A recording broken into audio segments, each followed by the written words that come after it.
Vamos lá, querida, pode me falar. A dúvida que você falou ontem é basicamente se existe um modelo de anamnese para as primeiras entrevistas na terapia de casal. Isso, Denise. Eu fiquei com essa dúvida, né? Se no primeiro atendimento a gente precisa ter uma anamnese, um prontuário para a gente preencher alguns dados, que isso talvez vai auxiliar a gente na busca, né, dessa demanda desse paciente, né, desse casal. Eles chegam com uma demanda, a gente sabe que a demanda é aquilo que aparece, né, mas não é a queixa específica do que está por trás da demanda. Então, eu gostaria de saber se talvez uma anamnese, um prontuário, ajudaria, né, nessa terapia. O que tu me diz? Tá, então vamos lá. Eu não costumo trabalhar com um formulário pré-concebido, vamos dizer assim, tá? Num papel, perguntas a serem feitas, eu não costumo trabalhar. Por quê? Porque eu costumo deixar o casal livre para poder trazer o que eu vou chamar a primeira queixa, né? O primeiro incômodo que eles vão falar para o profissional, tá? Então, o que acontece? Como que eu vejo? As primeiras entrevistas, porque, na verdade, ô Marilei, eu entendo que a primeira entrevista, ela se estende em mais de um contato, tá? Pode acontecer que, num primeiro contato, o profissional, ele tenha já uma afinidade, uma sintonia com a forma do casal apresentar o seu problema, e o profissional consiga, nas perguntas, avançar, chegando em pontuações mais terapêuticas, que vão fazer sentido para o casal, tá? Mas, normalmente, a gente vê que o profissional precisa de algumas primeiras sessões, a gente pode falar aí até talvez umas 4, não é obrigatório esse número, cada caso é um caso, tá? Por quê que a gente precisa de algumas primeiras sessões? Depois eu vou falar da anamnese pronta, tá? Porque a gente precisa entender a linguagem do casal. Isso é a primeira coisa, tá? Então, veja bem, se você tem um papel escrito previamente, digamos assim, elementos que você precisa saber, ali já tem uma linguagem de quem escreveu aquele papel. Concorda? Uhum. Coisas importantes que o profissional vai elencar no papel, que ele acha importante, tá? Para quê? Para o casal responder, tá? Agora, o que é significativo para o profissional, muitas vezes não é significativo para o nosso cliente que está chegando, e eu estou falando do casal, tá? Então, o que a gente escuta normalmente nas primeiras entrevistas? Muitas vezes um diálogo que não é cronológico. O casal não vai falar na linha cronológica, olha, em 2000 eu casei, em 2003 a fulana ficou grávida, depois aconteceu uma traição em 2005, entendeu? Ele não vai falar nessa linha cronológica. Depois ela engravidou de novo e perdeu o neném. Ele vai falar na linha que afeta o coração. Normalmente, o conteúdo, aí eu estou falando de conteúdo de novo, tá? O conteúdo que o casal vai trazer é um conteúdo que afeta o quê? O coração, no sentido do sofrimento daquele casal. Então, agora, dentro do conteúdo que afeta, eles vão apontar um conteúdo e esconder outro. Esse fato de esconder não é, digamos assim, voluntária. Isso eu não vou falar, pode até ser, tá? Pode até ser que tem algum conteúdo que o casal não diga, porque ele prefere não dizer, tá? Voluntariamente eu não vou falar. Muitas vezes o casal não fala de alguns conteúdos porque nem sabe nomear, como eu te falei ontem, né? Nomear especificamente um determinado conteúdo, nem para si mesmo. Eles, vamos falar ali entre marido e mulher, eles não sabem nomear um conteúdo, tá? Então, fica difícil nomear, apresentar aquele conteúdo de uma forma clara para o profissional. Então, você fala, pode perguntar. A minha dúvida é o seguinte, tá? Ok, tem casais que vão trazer isso, né? Como tem pacientes individuais que trazem muita coisa e a gente vai intervindo, né? Por exemplo, eu fiquei grávida no tal ano, enfim, né? Mas se é um casal que não fala, só chega com a queixa e não fala, eu não sei, nunca atendi casal, mas eu também tenho essa dúvida. Se o casal não falar nada, como instigar esse casal para falar? Tá, eu vou chegar aí também. Então, vou primeiro responder isso, depois eu volto na nossa anamnese. Se o casal não fala, ele está dizendo para o terapeuta que ele tem uma dificuldade em articular claramente as suas dúvidas, os seus sofrimentos, as suas inquietações. É isso que ele está falando. Porque, vamos falar, nem toda comunicação se dá pela via do verbal. Uhum.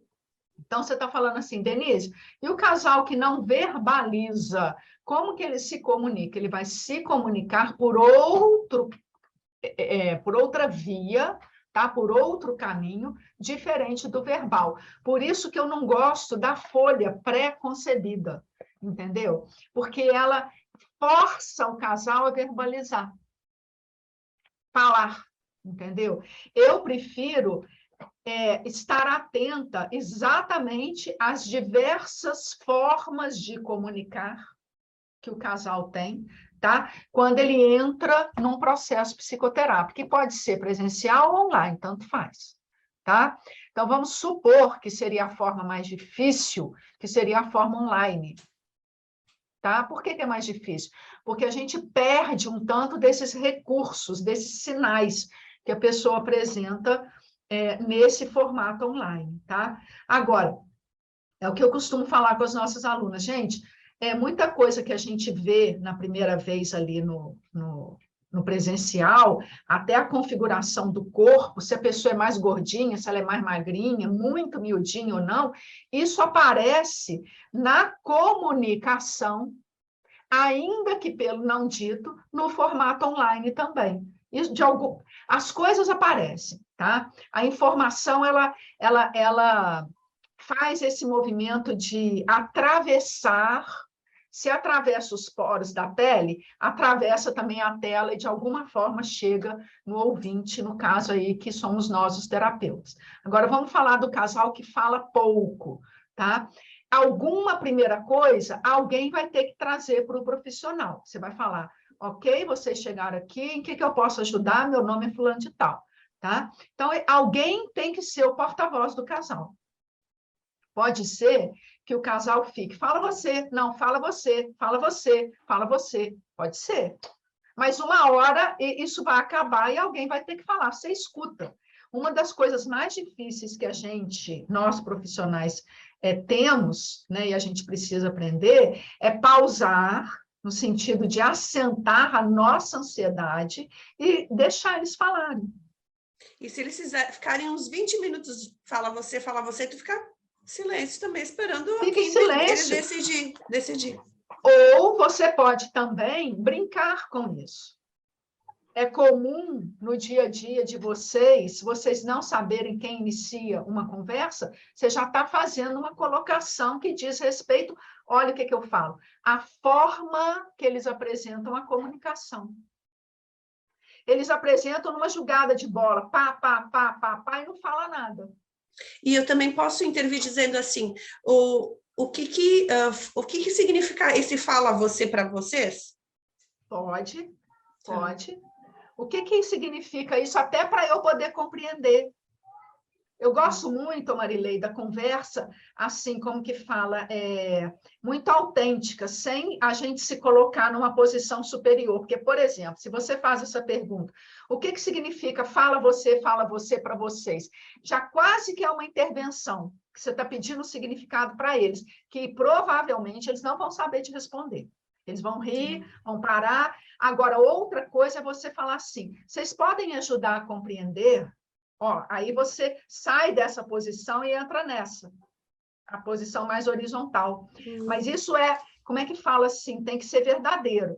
Vocês podem me ajudar a compreender o que significa fala você, fala você? Alguém está com vergonha de falar, ou vocês estão sendo gentis um com o outro? O que é isso? Afinal, vocês estão pagando um horário para que eu possa escutá-los. Uhum.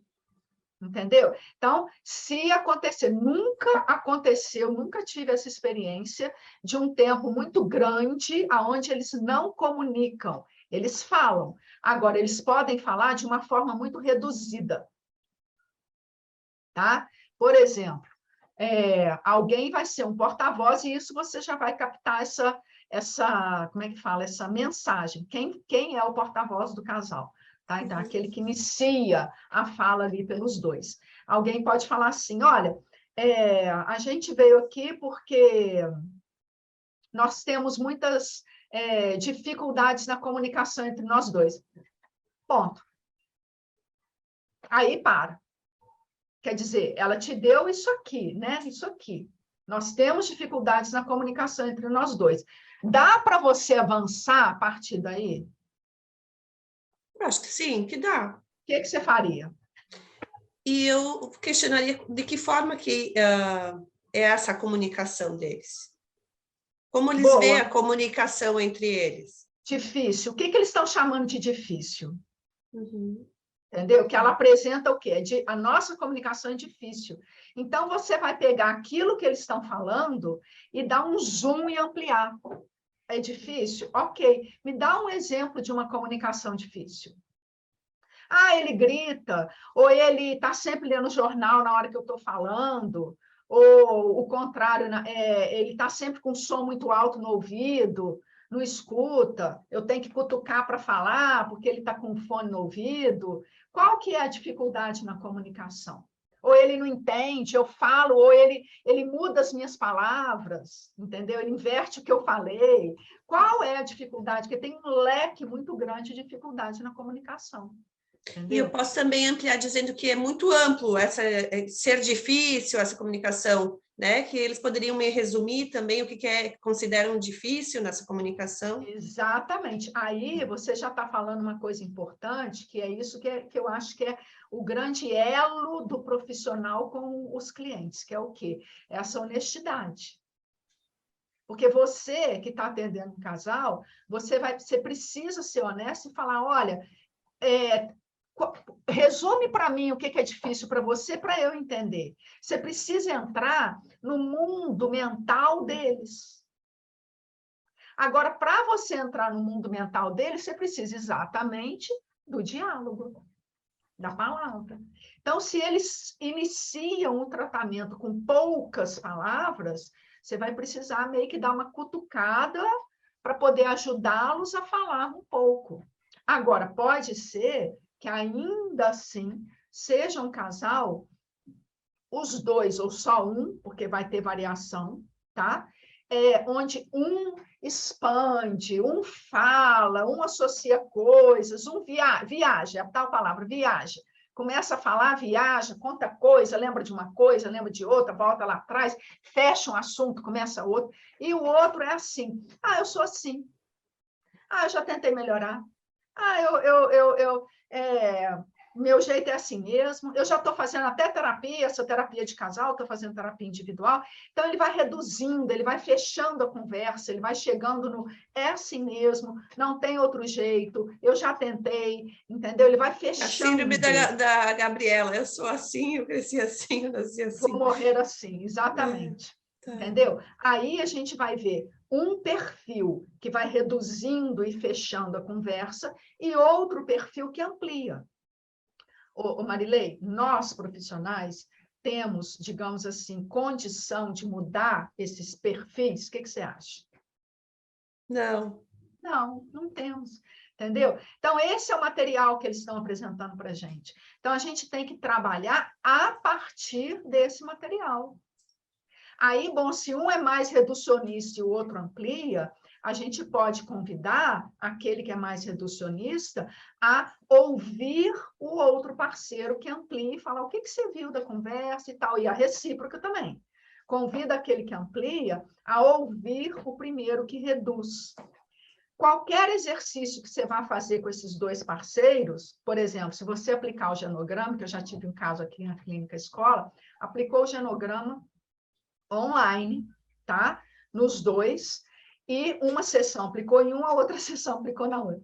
Na hora que aplicou no reducionista, ele virou e falou assim, ele fez genograma em 5 minutos. Foi falando. Fulano de tal é irmã de fulano de tal, é minha tia, é parente, tem mais 2 irmãos, tem mais um filho e tal, fechou. E o outro, quando fez, e o parceiro que amplia ficou atento no outro, falou assim, olha, isso você não tinha. Até o interesse no genograma daquele que reduz, o que amplia teve. A recíproca não foi verdadeira. Tá? Quando for aplicar o genograma no outro, que amplia as ideias, que conversa, o primeiro falou assim, dá licença que eu vou cuidar do cachorro. E saiu da cena aqui deixou o parceiro falando sozinho da história dele e saiu. As psicólogas tiveram que convidá-lo, porque estava em coterapia, né? Você pode voltar daqui a pouco, a gente espera você um pouco, porque é importante você ouvir. Então, esse que reduz, ele vai reduzir sempre, porque é o funcionamento mental dele. Entendeu? E aí, a gente vai avançar para quê? Isso pode até estar influenciando nesse sofrimento do casal. Concorda? Porque se um gosta de viajar, de conversar, de falar, e o outro é reducionista, é meio que sol e lua. Na hora que um está, o outro não está. Entendeu? Então, a gente vai trazendo... Agora, não adianta querer mudar. Faça treinos de ampliar a sua percepção e associar uma coisa com a outra. Não adianta, porque não é por aí, porque a pessoa só reduz, perdão. Por quê? Porque aquele é o jeito que ela sabe funcionar. Então, ela demorou anos, 30, 40 anos, para chegar ali. Então, a gente precisa respeitar esse jeito que a pessoa apresenta, tá? E ver, a partir daquele jeito, como que eles conseguem fazer uma interação entre eles. Ou onde que está o sofrimento nessa dificuldade de interagir, que às vezes não está batendo. Entendeu? Aí a gente vai ver essa pessoa reducionista, por exemplo, que fala pouco, ela tem dificuldade, olha só a aridez psíquica de uma pessoa dessa. Ela tem dificuldade de se sensibilizar com as coisas, porque tudo para ela é tá bom, não tá, foi, não foi, já vou, não vou, e pronto, e a vida segue. Ela faz poucas questões, ela se sensibiliza pouco com o entorno, com a própria vida, entendeu? Mas é o jeito, aconteceram coisas para ela se moldar e chegar nesse resultado. Então, assim, não adianta querer falar aquele que não fala e aquele que fala muito, a gente tem que usar também, que eu gosto dessa palavra, de uma continência, de um enquadre aqui na sessão, para ajudar a pessoa a... Vamos ouvir o parceiro? Agora você coopera comigo, vamos ouvir o outro? Senão ele toma conta e não deixa nem outras pessoas falarem. E eu posso questionar assim, ó, agora, por exemplo, aquele que fala demais, ok, né? E aquele que não fala, eu posso dizer agora, você quer dar a tua opinião, você quer participar, quer cooperar, quer dizer algo sobre esse fato que ele está trazendo? Deve. Né? Dessa forma. Deve convocar a pessoa a dizer, embora você saiba que provavelmente ela vai ser restrita ali na opinião dela. Agora, surpreendentemente, tá? Surpreendentemente, nas terapias, né, nas análises de casal, a partir exatamente desse convite que a gente faz, quando a gente cria um campo honesto para a escuta, que é isso que importa, que é quando você fala para o seu paciente assim, o que você diz disso? Me interessa saber o que você pensa. Entendeu? Não é assim, o que você acha? Só para incluir ele, porque a professora mandou incluir os dois na conversa. Não é isso, não. É de fato falar, me interessa saber o que você pensa. Sabe que é um interesse verdadeiro? Uhum. Me interessa saber o que te leva a responder dessa forma, que talvez seja tão pouca, tão fria, tão sintética, vamos dizer assim, entendeu? Então, porque, o Marilei, não existe, digamos assim, uma pessoa que não se sensibilize de fato com o interesse de outro. Quando você fala, me interessa saber, é como se você, embora atrás da tela, é como se você estivesse estendendo a mão para a pessoa. Entendeu? E talvez poucas pessoas estendam a mão para esta pessoa na vida e até no casamento. Quantos casamentos sem intimidade a gente vê por aí? Um nem conhece o outro. Sim. E concorda? Então, quando a gente vai entrar na primeira sessão com o casal, olha quanto desdobramento que a gente já falou aqui. O que normalmente eu faço? Eu me disponho. Acho que essas são as melhores ferramentas, tá? Eu entro na sessão assim, olha, Denise, larga os seus problemas, tá? Você tem filho para cuidar, cachorro para levar para passear, problema, conta para pagar, mas agora você vai dispor a sua psique para o outro. Essa é a primeira coisa. Fechou a porta do coração para fora também e abre aqui para o outro. Para você poder ver isso que a gente está falando, que são os pequenos sinais que a pessoa vai trazer aonde mora o sofrimento dela. Olha, ô Marilei, não existe nada mais caro e mais, digamos assim, autêntico e mais verdadeiro do que o interesse genuíno do profissional em relação ao cliente, e nós estamos falando do casal. Então, quando a gente não entende uma coisa, a gente pode falar assim, você poderia me explicar novamente, porque eu gostaria de entender? Eu faço isso com meus pacientes também, né? No individual eu questiono, eu não consegui entender, tu pode me explicar talvez de uma outra forma? Pode me dar um exemplo quando eu não consigo entender o conteúdo que eles querem me trazer? Daí eles Exato. acabam trazendo, contando uma história, um fato, enfim. Exato. Agora, enquanto casal, a gente tem que estar muito atento para o seguinte, vamos supor que você pega um homem machista, tá? Um homem que desqualifica a mulher. E você é mulher, tá? Então, por mais, digamos assim, que você consiga se abster do gênero e escutar as subjetividades, pode acontecer, porque acontece, porque a gente nunca é neutro, né? Vai acontecer o quê? De algum movimento, vamos supor, dele em relação a ela, quando ele estiver desqualificando. Essa mulher é muito burra. Não vê como é que ela é burra? Mas deixa eu te falar, vem de família só de gente vagabunda. Pode falar. A sessão é para isso. Não somos nós que vamos cortar o linguajar dele na sessão. Eles estão ali para isso, tá? Agora, nós, enquanto profissionais, podemos, como é que diz assim, como é que fala assim, ficar irritado, não gostar de uma determinada, um tratamento que um faça com o outro, e aí a gente afiniza mais com um do que com o outro. Aí mora um grande perigo, tá? Tá. Pode, vai lá. Deixa eu questionar, que agora eu fiquei na dúvida. Denise, por exemplo, se ele trouxer essa fala ali, né? Tu é burra, tua família é só de vagabundo. Eu posso questionar o que eles consideram ser vagabundo? Posso questionar o que ele considera de burro, né? Nesse contexto? Pode questionar. É dessa forma que a gente faz a intervenção? Pois é, aí que eu estou falando, não existe uma intervenção correta. Sim. Você pode questionar? Pode questionar. Tá? O que que a Denise faria? O que que eu acho que me tocaria ao ouvir uma fala dessa em relação à mulher? Ela é burra, família de vagabundo, mulher burra. A primeira coisa que eu ia escutar em silêncio, tá? Ia virar para o primeiro que eu já ia olhar como é que ela está reagindo. Tá. Ela abaixou a cabeça? Tá. Ela ficou com raiva, ela fechou o olho e ficou com raiva. Ela fez que vai responder. Entendeu? Qual foi a reação dela? Eu já ia estar atenta a ela, porque aquilo não é a primeira vez que acontece.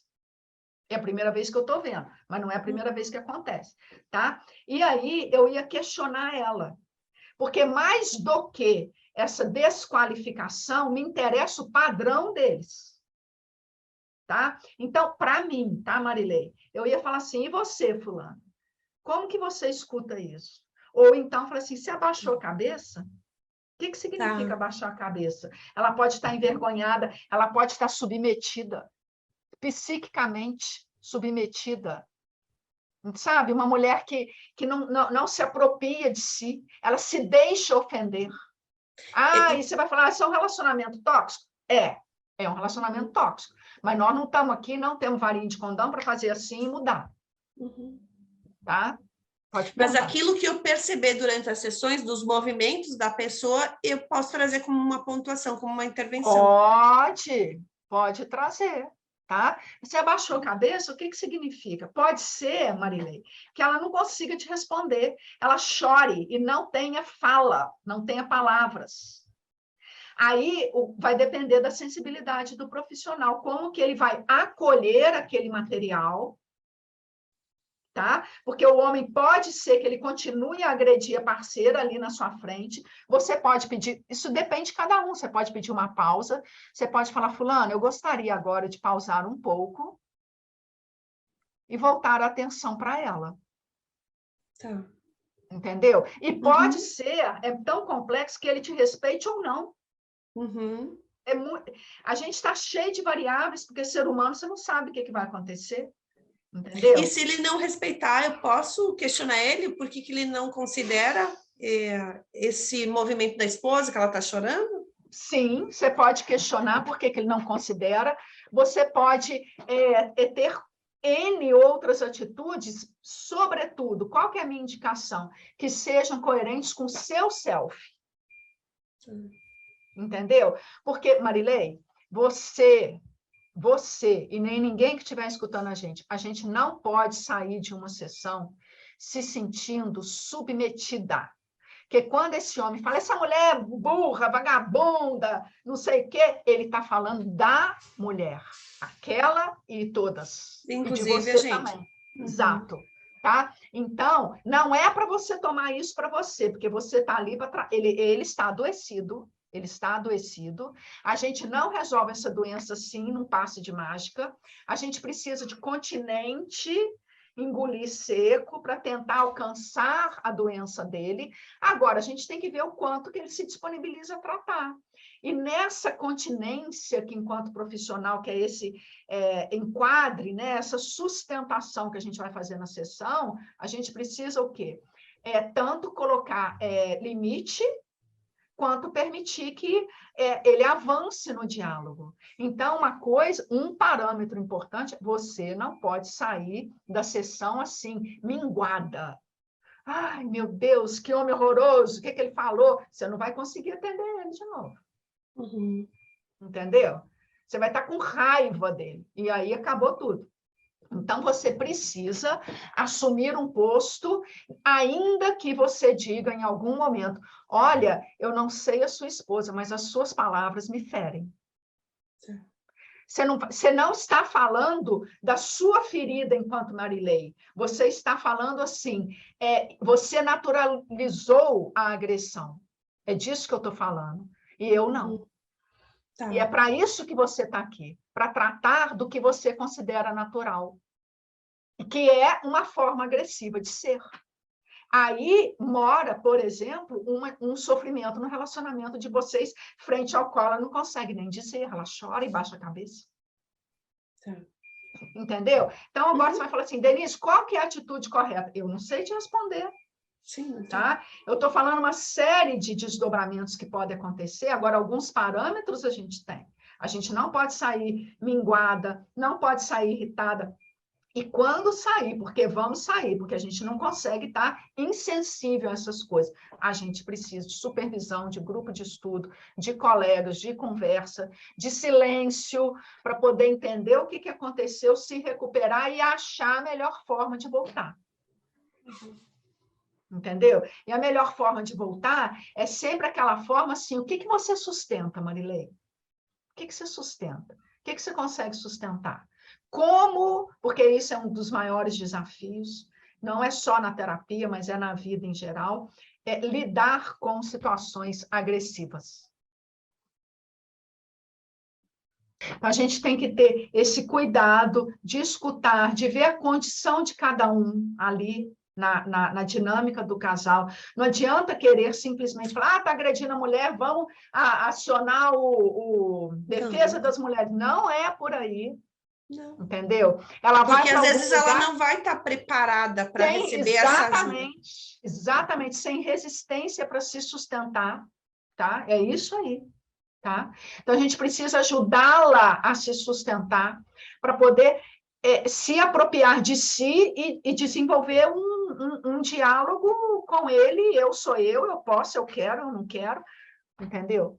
Então, agora, voltando na primeira pergunta, anamnese. O que a gente pergunta? Você vai abrir para eles trazerem o motivo pelo qual eles te procuraram, tá? Okay, então, a gente já tem aí uma fatia da sociedade. Não são esses que vão procurar os serviços públicos, que muitas vezes são casais que chegam até por via de denúncia, tá? Eles chegam porque encontram uma dificuldade, acha que o psicólogo é o lugar que vai resolver o problema, então eles têm alguma questão para trazer, tá? Então eles vão ali, alguém vai falar, e aí é aquilo que eu conversei um pouquinho com você.